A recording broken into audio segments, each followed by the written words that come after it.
వి gold trusted gold buyers మీరు తాకట్టు పెట్టిన బంగారాన్ని విడిపించి ఈ రోజు ఉన్న మార్కెట్ ధరకు కొనబడును.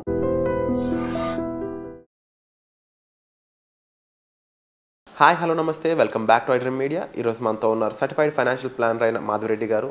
మ్యామ్తో మాట్లాడదాం. Hi ma'am. హలో అండి. మ్యామ్, మార్కెట్స్ పరిస్థితి ఎలా ఉందో అందరికీ తెలుస్తూ ఉంది. అంటే డౌన్ ఫాల్ వెళ్తూ ఉంది. అయితే ఇలాంటి టైంలో కూడా ఇన్వెస్ట్ చేద్దాం అనుకున్నప్పుడు కొన్ని బెటర్ ప్రొడక్ట్స్ కోసం చూస్తూ ఉంటారు. అలాంటి ప్రొడక్ట్స్ ఇప్పుడు మార్కెట్లో ఏమున్నాయి? సో డెఫినెట్లీ అండి, ఎందుకంటే ఒకవైపు రియల్ ఎస్టేట్ కూడా కొంచెం యాక్టివిటీస్ తగ్గాయి. సో అక్కడ కూడా భయపడుతున్నారు. ఈ రియల్ ఎస్టేట్ కూడా ఇక 1-2 years వరకు ఇలానే పెరగకుండా ఉంటే మనకి రిటర్న్స్ ఏమీ రావు, సో అందులో వెళ్ళొద్దు అనుకున్నారు. అలానే ఇప్పుడు స్టాక్ మార్కెట్స్ అక్కడ నుంచి అందరూ కూడా రియల్ ఎస్టేట్ ఎప్పుడైతే డౌన్ అవగానే మనీ అంతా స్టాక్ మార్కెట్కి వచ్చింది. మా దగ్గర కూడా చాలామంది స్టాక్ మార్కెట్లో ఇన్వెస్ట్ చేశారు.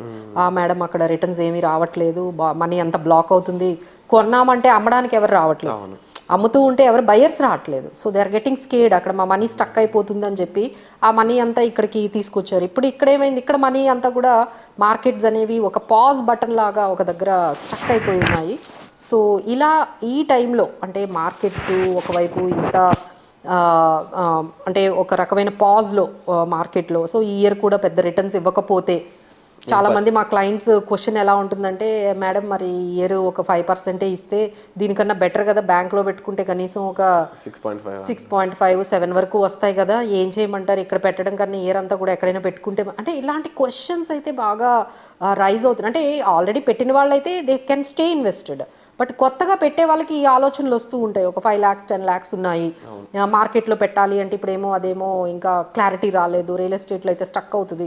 సో ఇలాంటప్పుడు is there any other possibility ఒక 1-2 years వరకు లేకపోతే ఒక 4-5 years వరకు ఏమైనా మనకి స్టేబుల్గా కొంచెం రిస్క్ తక్కువగా ఉండి ఒక 10-11% వరకు రిటర్న్ ఇచ్చేస్తే, అంటే ఇప్పుడు వీళ్ళందరి నెక్స్ట్ ప్రోడక్ట్స్ అన్నిటిని ఎందుకు చూస్తున్నారు, they wanted more than bank interest.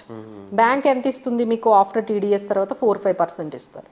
So ఈ 4-5% వాళ్ళకి నచ్చట్లేదు. అలానే రియల్ ఎస్టేటు ఇప్పుడు మనకి స్టాక్ మార్కెట్స్ కూడా కొంచెం పాజ్లో ఉన్నాయి.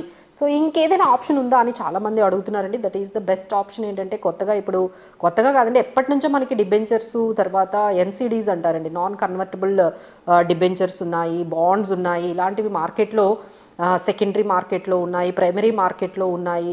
దట్ ఈజ్ ఆల్సో ఆఫరింగ్ 9% నుంచి మీకు దాదాపుగా 11% వరకు మీకు మార్కెట్లో 12% వరకు కూడా ఫ్లో అవుతూ ఉన్నాయండి డిఫరెంట్ డిబెంచర్స్ అండ్ బాండ్స్. ఈ కేటగిరీని మనం డెట్ కేటగిరీ అంటాం. ఈ డెట్ కేటగిరీలో ఫీచర్స్ ఏముంటాయంటే, లెట్స్ సే ఎగ్జాంపుల్ ఒక ఫేస్ వాల్యూ ఉంటుంది, that is called minimum 10 lakhs అని పెడతారు, అంతకన్నా తక్కువ పెట్టడానికి ఉండదు. లేదు అంటే మినిమం ఒక 5 lakhs అంటారు. So that is a face value. అది పెట్టిన తర్వాత అక్కడ ముందుగానే ఫిక్స్ చేసి పెడతారు, మీకు 10.75% ఇస్తామని. దట్ ఈజ్ ఫిక్స్డ్, అంతకన్నా ఎక్కువ ఇవ్వరు. సో దట్ ఈజ్ అంటే మన బ్యాంక్ FD లానే ఉంటుందండి ఆల్మోస్ట్. సో తర్వాత మెచ్యూరిటీ టైం ఉంటుంది. సో వాళ్ళు ఏం చెప్తారంటే మీకు 2030 వరకు ఉండాలి, 5 years మీకు మెచ్యూరిటీ పీరియడ్ తర్వాత మీరు ఏదైతే ఆ 10 lakhs పెట్టారో మీకు ఇచ్చేస్తారు. ఎవ్రీ ఇయర్ వాళ్ళు ఏదైతే ప్రామిస్ చేశారో 10.75% ఇంట్రెస్ట్ మీకు ఇయర్లీ క్రెడిట్ అయిపోతుంది. లేదు కాంపౌండింగ్ చేసి ఒకేసారి మెచ్యూరిటీ టైంలో అయినా మీరు తీసుకోవచ్చు.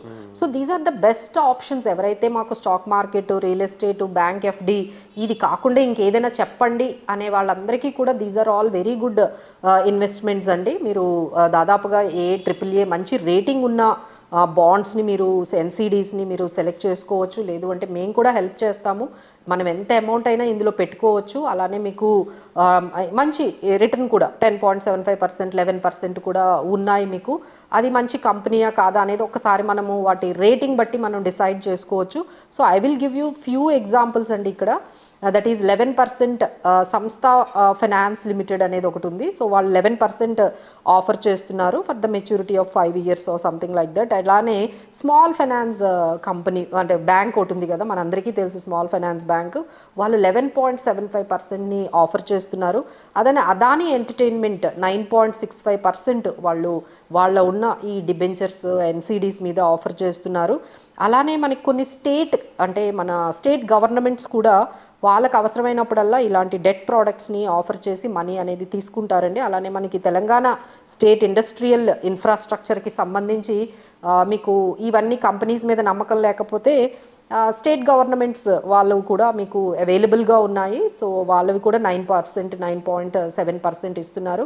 సో ఇలా మీకు 9% నుంచి 12% రేంజ్లో మనం తీసుకునే రిస్క్ బట్టి చాలా మార్కెట్లో ఫ్లోట్ అవుతున్నాయండి.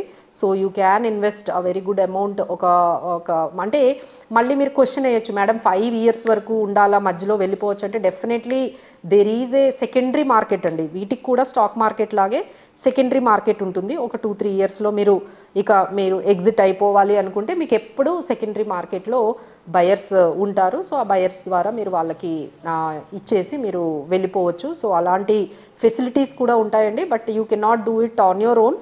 మమ్మల్ని కానీ ఎవరినైనా మీరు ఎక్స్పర్ట్స్ని ఈ పర్టికులర్ డెట్ మార్కెట్లో డెట్ ప్రోడక్ట్స్ మీద మంచి నాలెడ్జ్ ఉన్న వాళ్ళని అయితే మీరు సంప్రదించండి. మమ్మల్ని కనుక్కోమన్నా మేము కూడా మీకు కావాల్సిన ఇన్ఫర్మేషన్ ఈ డెట్ ప్రోడక్ట్స్ మీద ఇస్తాము. These are very good opportunity for the people who are fearing. అబ్బా స్టాక్ మార్కెట్స్ అంటే భయపడే వాళ్ళు చాలామంది ఉంటారు. రిస్క్ ఎక్కువ ఉంటుంది, ఎప్పుడు అవుతుందో తెలియదు, ఎప్పుడు పడిపోతుందో తెలియదు, మాకు అసలు అది అంతగా అంటే అంత కాన్ఫిడెన్స్ అనిపించట్లేదు అనుకునే వాళ్ళందరూ కూడా ఈ డెట్ మార్కెట్లోకి రావచ్చండి. This is also offering between 9 to 11%. Wonderful ma'am. ముఖ్యంగా 10% ఇచ్చే డిబెంచర్స్ అయ్యొచ్చు, లేకపోతే 9% ఇచ్చే ఫండ్స్ అయ్యొచ్చు. అండ్ చాలా మందికి ఇప్పుడున్న సిచ్యువేషన్స్లో ఇలాంటి రియల్ టైమ్ సిచ్యువేషన్స్ అనేవి వీటి యొక్క ఇంపార్టెన్స్ ని గుర్తు చేస్తూ ఉంటాయి. అండ్ మీరు ఎప్పుడు చెప్తుంటారు అసెట్ అలొకేషన్ ఇంపార్టెంట్, డెట్ కూడా ఉండాలి కదండి. అంటే ప్రతిదీ మనం రియల్ ఎస్టేట్ లేకపోతే ఈక్విటీలోనే పెట్టకూడదు. కొంత అమౌంట్ మనం డెట్లో కూడా పెడితే ఏమవుతుందంటే ఈ రెండు పెర్ఫార్మెన్స్ చేయలేదు అనుకోండి, ఈ ఇయర్ డెట్ అంటే ఈ ఇయర్ ఈక్విటీ మార్కెట్స్ ఏం రిటర్న్స్ ఇవ్వలేదు, అలానే రియల్ ఎస్టేట్ కూడా ఏం పెరగలేదు అనుకోండి, at least this product will give you at least 10%. So ఇలా మీరు అసెట్ అలొకేషన్ చేసుకునేటప్పుడు మీకు డెట్ లేకపోతే definitely you add some money in to the debt right now. This is an opportunity.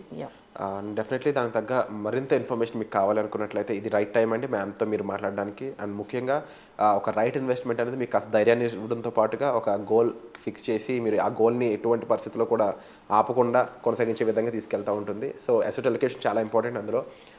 So ఇలాంటి సిచ్యువేషన్స్ అనే అసెట్ అలొకేషన్ ఎందుకు ఇంపార్టెంట్, ఎందుకు డివర్సిఫికేషన్ important అనేది ప్రూవ్ చేస్తూ ఉంటాయి.